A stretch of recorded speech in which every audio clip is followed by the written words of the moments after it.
আসসালামু আলাইকুম। ব্রিলিয়ান্ট অ্যাকাউন্টে রিসার্চের যে সমস্যাগুলো হয়, আজকের এই ভিডিওতে আমি সেই রিসার্চ সম্পর্কিত যত সমস্যা রয়েছে সেগুলো সমাধান করে দেব। প্রথমেই প্রশ্ন হচ্ছে, আপনি যে ব্রিলিয়ান্ট অ্যাকাউন্টে রিসার্চ করবেন সেটা আপনি কিভাবে করবেন। আপনি আপনার ব্রিলিয়ান্ট অ্যাকাউন্টে চলে আসবেন। আসার পর নিচে দেখবেন সেটিং অ্যাকাউন্টে ট্যাপ করার পর উপরে দেখবেন মাই ব্যালেন্স। এই মাই ব্যালেন্সে ট্যাপ করবেন। মাই ব্যালেন্সে ট্যাপ করার পর এখানে আপনি দেখবেন অ্যাড ব্যালেন্স বলে একটা অপশন রয়েছে, এখানে ট্যাপ করবেন। অ্যাড ব্যালেন্সে ট্যাপ করার পর এখানে আপনার সামনে এরকম একটি ইন্টারফেস ওপেন হবে। এখানে আপনার সামনে দুটো অপশন আসবে, একটি হলো রিসার্চ অ্যামাউন্ট আর একটি হলো রেফারের। সো আপনি উপরে রিসার্চ অ্যামাউন্ট শুধুমাত্র এটিতে দিবেন। আপনি কত টাকা রিসার্চ করতে চাচ্ছেন সেটি এখানে বসাবেন। সর্বনিম্ন আপনাকে 20 টাকা রিসার্চ করতে হবে। তারপর আপনি এই যে রিসার্চ অপশনে ট্যাপ করবেন। ট্যাপ করার পর এখানে আপনি কয়েকটি অপশন কিন্তু পেয়ে যাবেন। বিকাশ, নগদ, visa, Islamic bank, rocket, Nexus pay, অনেকগুলো অপশন রয়েছে যেগুলোর মাধ্যমে কিন্তু আপনি রিসার্চ করতে পারবেন। কিন্তু এখানে যে সমস্যাগুলো হয় সেই সমস্যাগুলো আমি বলে দিচ্ছি। প্রথমত যে সমস্যাটি হয় সেটি হচ্ছে, আপনি ব্রিলিয়ান্ট অ্যাকাউন্টে রিসার্চ করবেন নগদ বা বিকাশ থেকে, কিন্তু আপনি বা অনেকেই কিন্তু এটি করে যে তারা বিকাশে চলে যায় এবং সেখান থেকে রিসার্চ করতে চায়।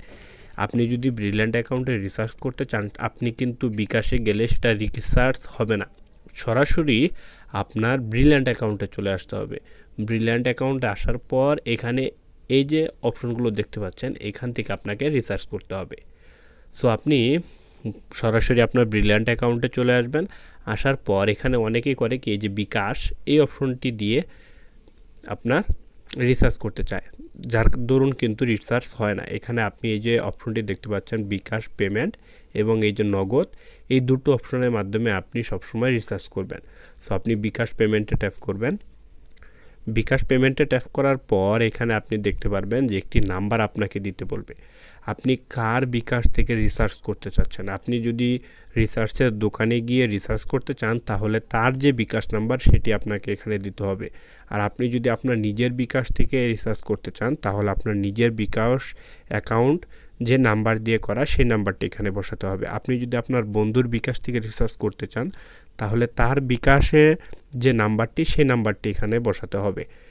বসানোর পর পরবর্তী যত নিয়ম রয়েছে সব কিন্তু বিকাশে আপনার পিন নাম্বার যাবে, বিকাশে আপনার একটি কোড যাবে, সেই কোডগুলো এখানে বসাতে হবে এবং বসিয়ে নিচে কনফার্ম অপশনে ট্যাপ করবেন। একটির পর একটি করলে আপনার কিন্তু রিসার্চ হয়ে যাবে। এখন যদি আপনি নগদে ট্যাপ করেন, সো আমি নগদে ট্যাপ করি। নগদেও সেম প্রসেস, এখানে আপনার নগদ অ্যাকাউন্ট নাম্বারটি দিতে হবে, তারপরে প্রসিড এটিতে ট্যাপ করবেন। তারপর আপনার একটি পিন যাবে, তারপর আপনার নগদের যে কোড সেই কোডটি এখানে দিতে হবে, পিন নাম্বারটি দিলে আপনার নগদ থেকে রিসার্চ হয়ে যাবে।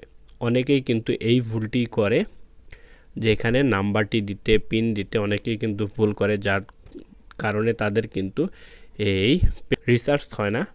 এরপরও যদি আপনার রিসার্চ সংক্রান্ত সমস্যা হয়, তাহলে আপনি এই যে হেল্প সেন্টারে ট্যাপ করবেন। ট্যাপ করে এখানে আপনি এই যে সাপোর্টে ট্যাপ করবেন। সাপোর্টে ট্যাপ করে এখানে আপনার অ্যাপ এবং কল সংক্রান্ত সাপোর্ট এই অপশনটিতে ট্যাপ করবেন। ট্যাপ করে এই যে ব্যালেন্স সংক্রান্ত সমস্যা এটিতে ট্যাপ করবেন। সো ট্যাপ করে এখানে আপনার ব্যালেন্স আছে কি নেই এ সম্পর্কে আপনি এখানে যে হ্যাঁ না দিবেন। দেওয়ার পর এখানে যে অপশনটি আপনার নেই সেই অপশনটি আপনি এখানে দিবেন। দেওয়ার পর শেষমেশ দেখবেন একটি ফর্ম দিবে আপনাকে।